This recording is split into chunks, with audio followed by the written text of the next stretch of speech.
Hare Krishna. In this series, we will be meditating on the life of the six Goswamis. The six Goswamis firmly established the teachings of Lord Chaitanya Mahaprabhu through their various writings.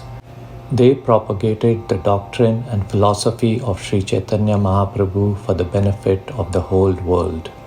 The six Goswamis are Sri Rupa Goswami, Sri Sanatan Goswami, Sri Raghunath Bhatt Goswami, Sri Gopal Bhatt Goswami, Sri Raghunath Das Goswami, and Sri Jiva Goswami. Go means senses. Swami means who has captured or controlled the senses is called a Goswami. The six Goswamis were no ordinary conditioned souls, but they are the incarnations of Sri Rupa Manjari, Sri Lavanga Manjari, Sri Rasa Manjari, Sri Guna Manjari, Sri Rati Manjari, and Sri Vilasa Manjari respectively, who are eternal servitors of Srimati Radharani in the spiritual world. About 500 years ago, these six saints laid the philosophical foundation for the Brahma Madhva Gaudiya Sampradaya. We will start with and meditate on the life of Srila Raghunath Das Goswami. Raghunath Das Goswami is described with three different names from his previous identity, as one of the principal Manjari engaged in the intimate service of Sri Radharani, Ras Manjari, Rati Manjari, or Bhanumati Devi. Raghunath Das Goswami was the only Goswami that was not born in a Brahmin family. Raghunath Das Goswami was born in 1494 in the town of Saptgram in West Bengal. He belonged to a fabulously rich family of landlords. His family were millionaires even in those days. Though he was brought up just like the son of a king, by the powerful influence of saintly devotees, he realized at a very young age that material existence is temporary, and a mood of detachment towards wealth, parents, and relatives began to grow within him. Raghunath's father Govardhan's priest was Balram Acharya.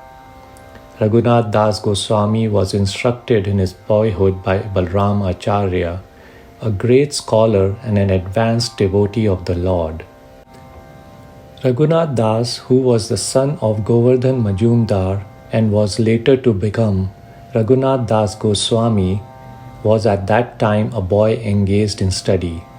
He came to see Haridas Thakur daily. Haridas Thakur was merciful towards him, and because of the merciful benediction of this Vaishnava, he later attained the shelter of Sri Chaitanya Mahaprabhu's lotus feet. Section Raghunath Das Goswami meeting Mahaprabhu.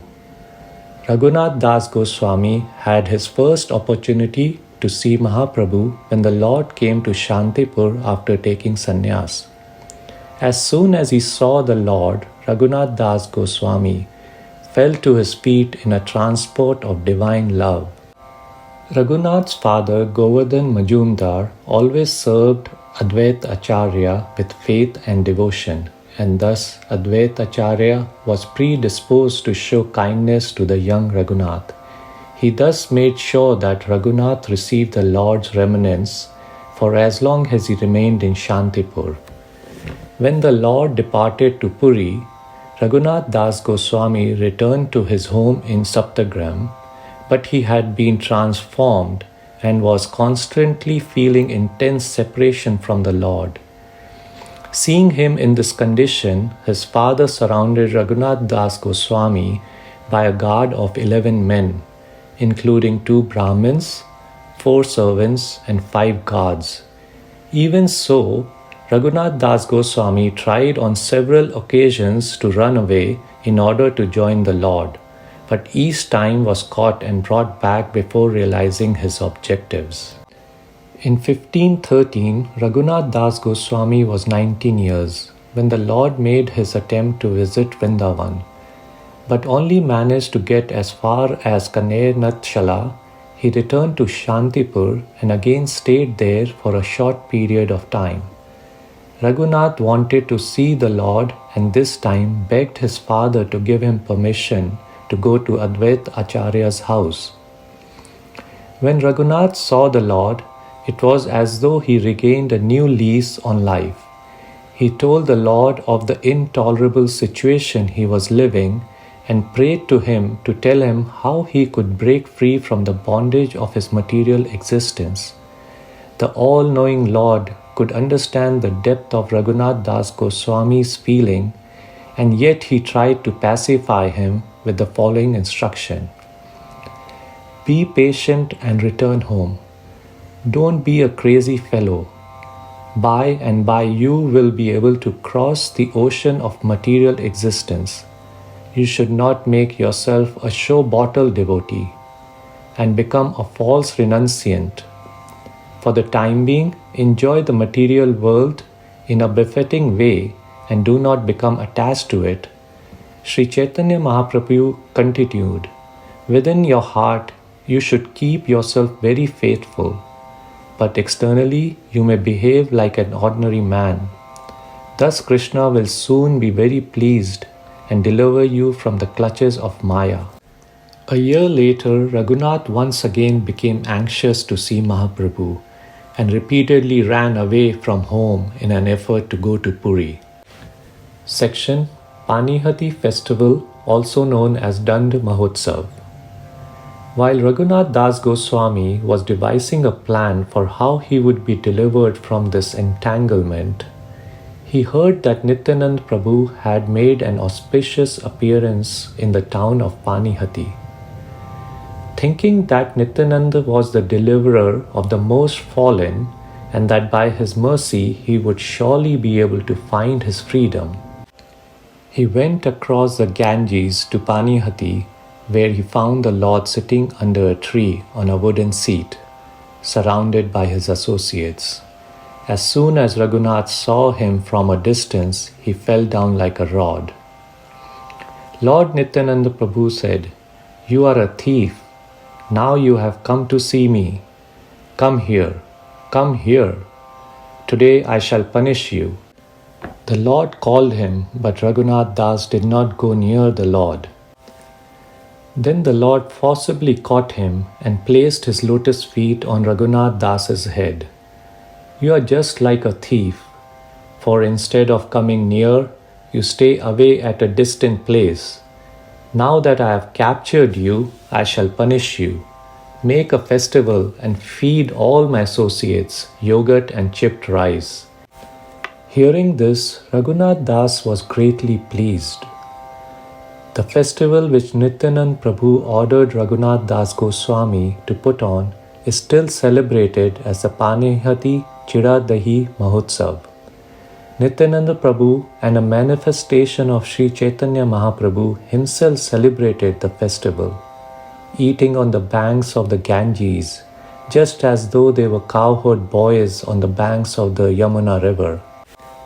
Sri Chaitanya Mahaprabhu, Nityanand Prabhu, their associates, numerous Brahmins and countless men and women from the area enjoyed a feast of milk and chipped rice and yogurt and chipped rice.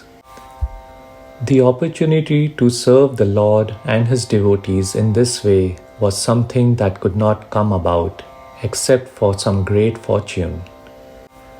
On the following day, Raghunath Das Goswami emotionally asked Nityanand Prabhu through Raghava Pandit how he could possibly gain freedom from his material entanglements and find the association of Mahaprabhu. Then Lord Nityanand Prabhu called Raghunath Das near him, placed his lotus feet upon Raghunath Das's head and began to speak. "My dear Raghunath Das," he said, "since you arranged a feast on the bank of the Ganges, Sri Chaitanya Mahaprabhu came here just to show you his mercy. By his causeless mercy, he ate the chipped rice and milk. Then after seeing the dancing of the devotees at night, he took his supper. Lord Sri Chaitanya Mahaprabhu Gaura Hari came here personally to deliver you. Now rest assured that all the impediments meant for your bondage are gone. Sri Chaitanya Mahaprabhu will accept you and place you under the charge of his secretary, Swarup Damodar. You will thus become one of the most confidential internal servants and will attain shelter at the lotus feet of Sri Chaitanya Mahaprabhu. Being assured of all this, return to your own home. Very soon, without impediments, you will attain shelter at the lotus feet of Lord Sri Chaitanya Mahaprabhu. Section Raghunath Das Goswami's Escape. One night, with no guards or servants around him, Raghunath Das Goswami realized that he had a golden opportunity to make his escape. Raghunath Das Goswami arrived in Puri after only 12 days, having stopped to eat only 3 times along the way and resting only infrequently. He came upon Mahaprabhu, who was sitting with Swarup Damodar, and paid his obeisances to the Lord from a certain distance.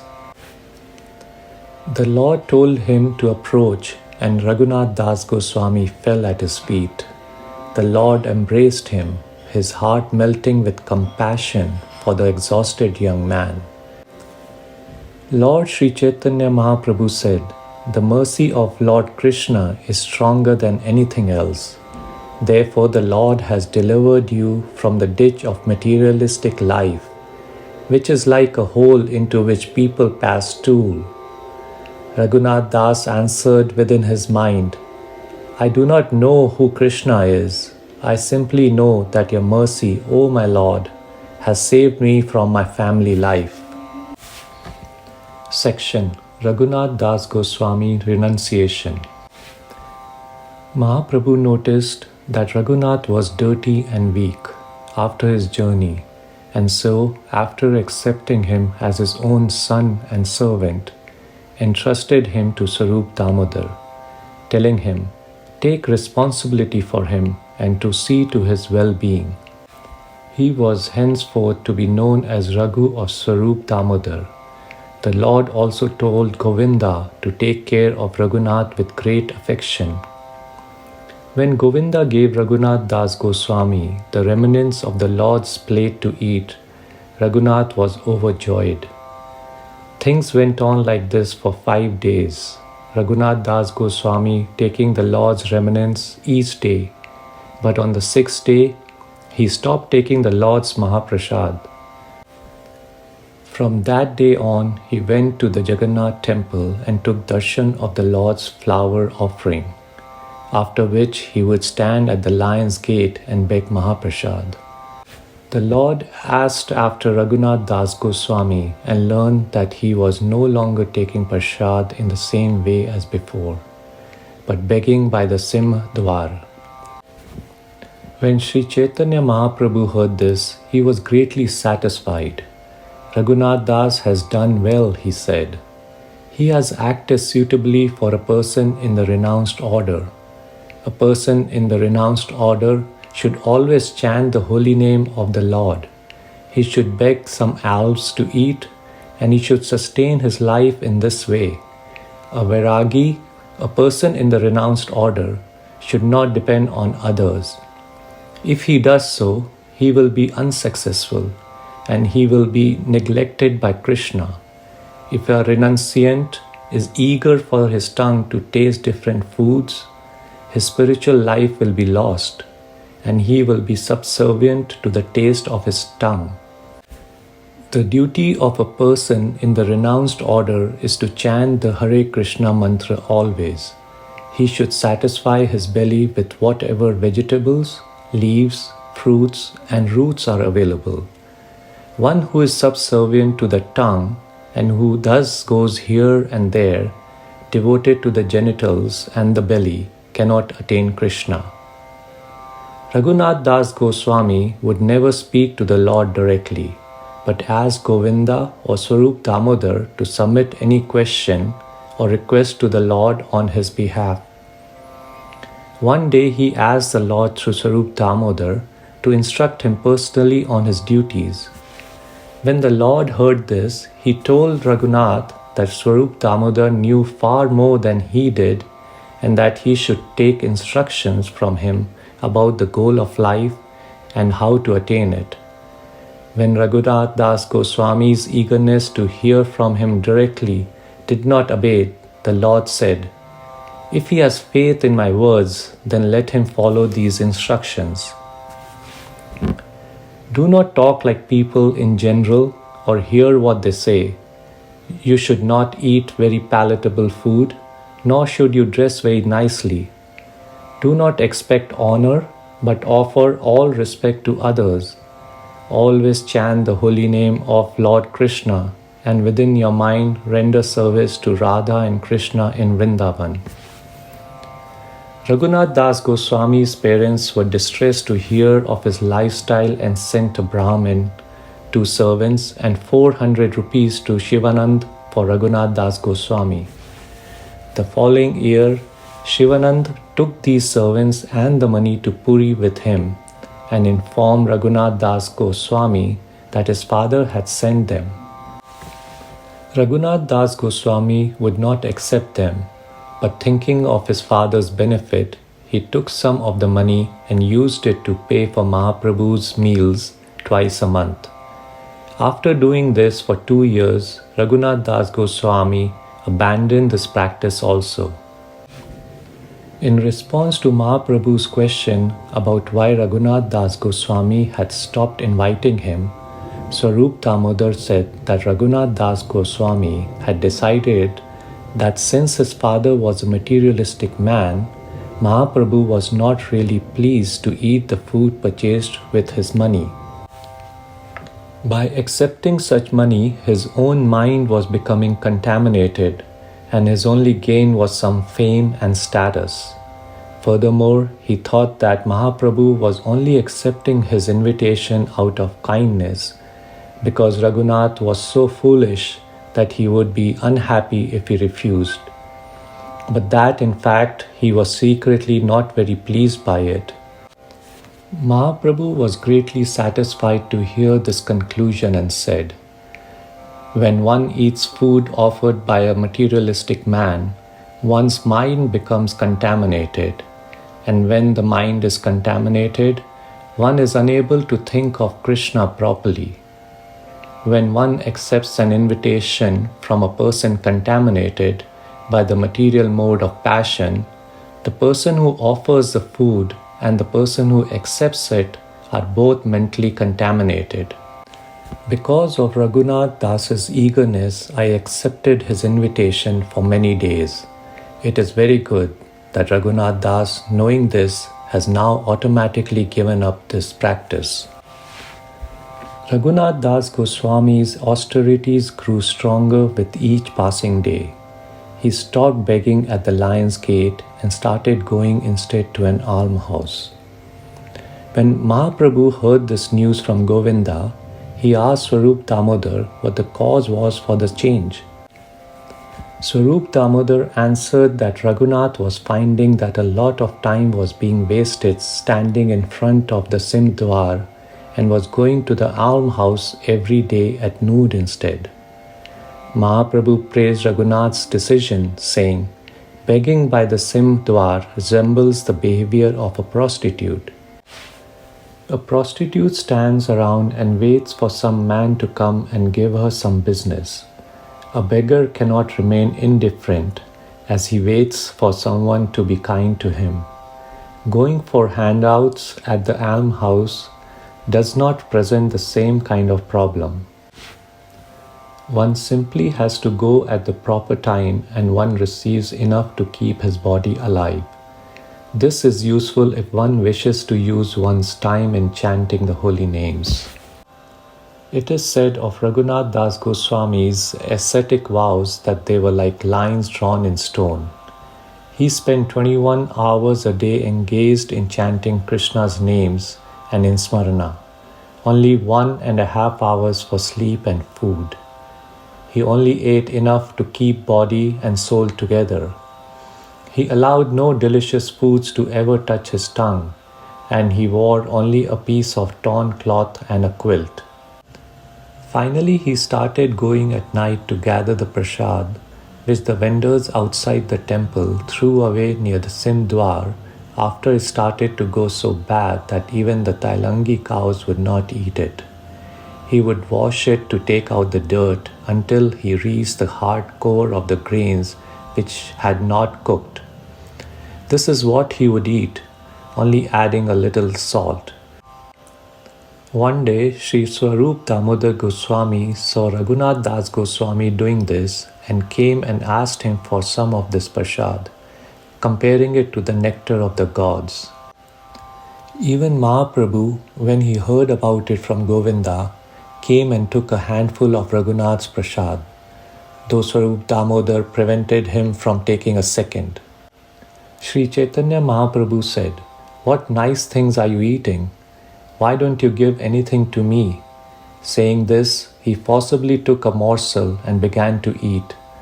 When Sri Chaitanya Mahaprabhu was taking another morsel of food, Swarup Damodar caught him by the hand and said, "It is not fit for you." Thus he forcibly took the food away. Sri Chaitanya Mahaprabhu said, "Of course, every day I eat varieties of prasadam, but I have never tasted such nice prasadam as that which Raghunath is eating."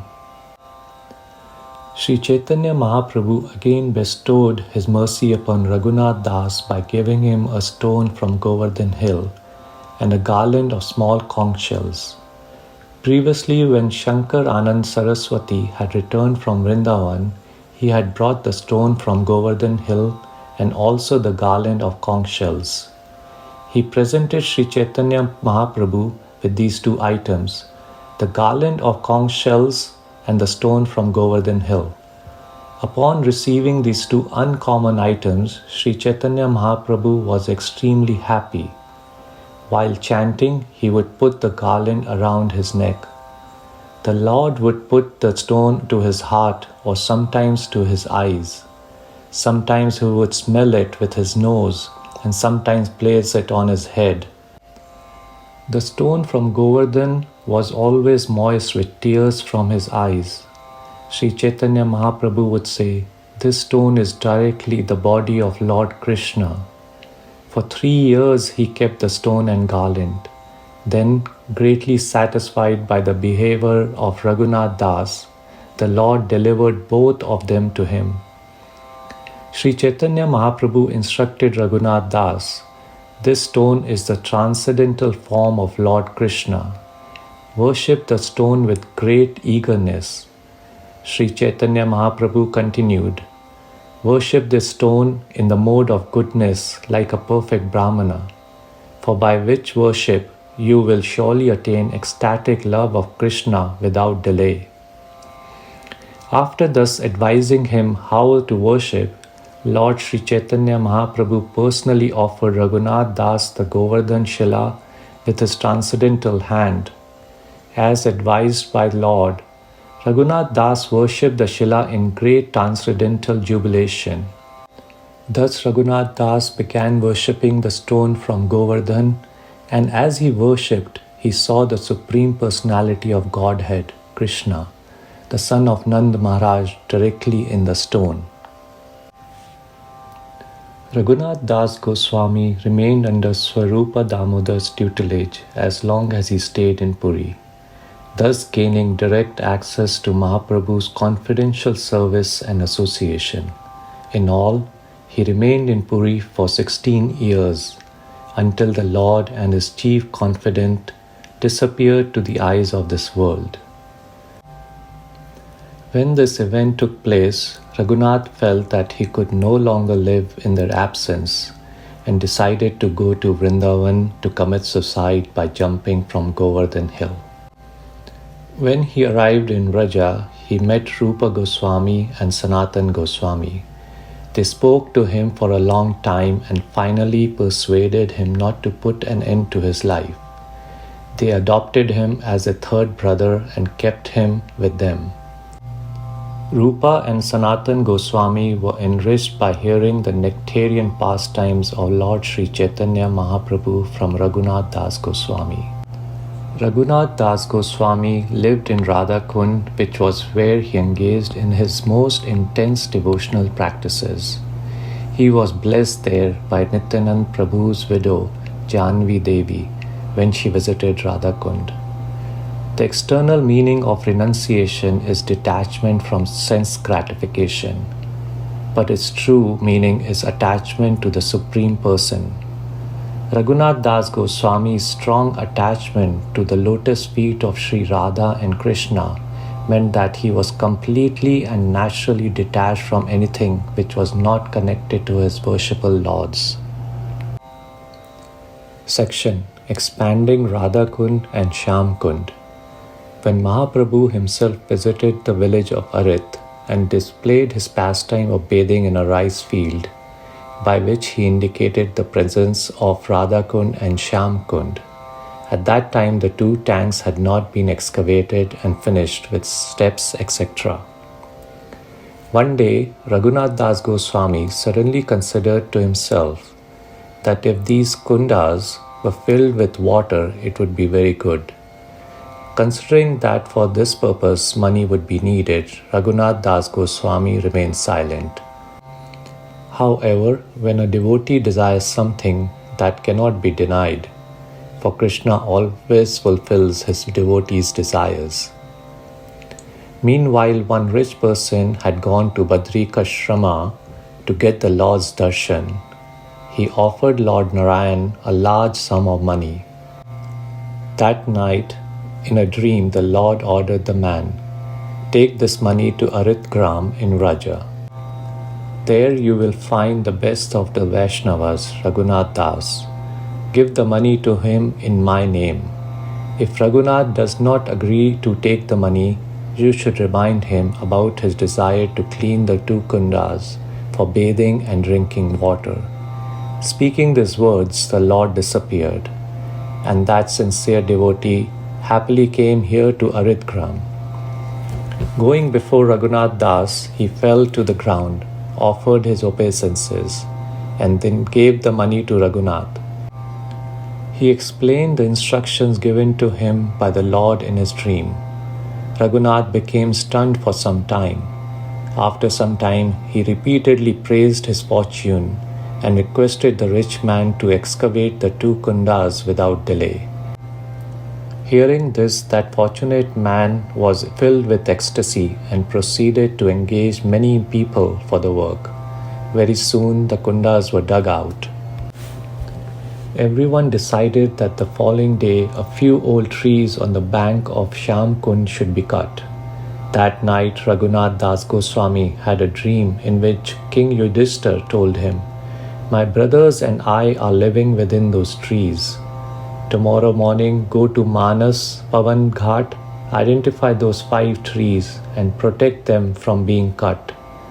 After the dream, Raghunath Das Goswami went early the next morning to identify the trees and ordered the people not to cut them. For that reason, they could not make Shyamkund square. The two kundas were then filled with clear water, and Raghunath Das Goswami became very satisfied. Section Pastimes. Raghunath Das Goswami has special affection for one Vrajavasi named Dasa.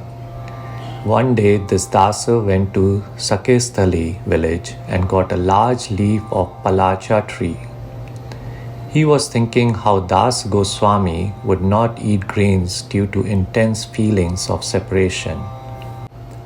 Because Raghunath's practice was to take only one leaf of cup of buttermilk in a day. Dasa thought that with a bigger cup he would then have a little more.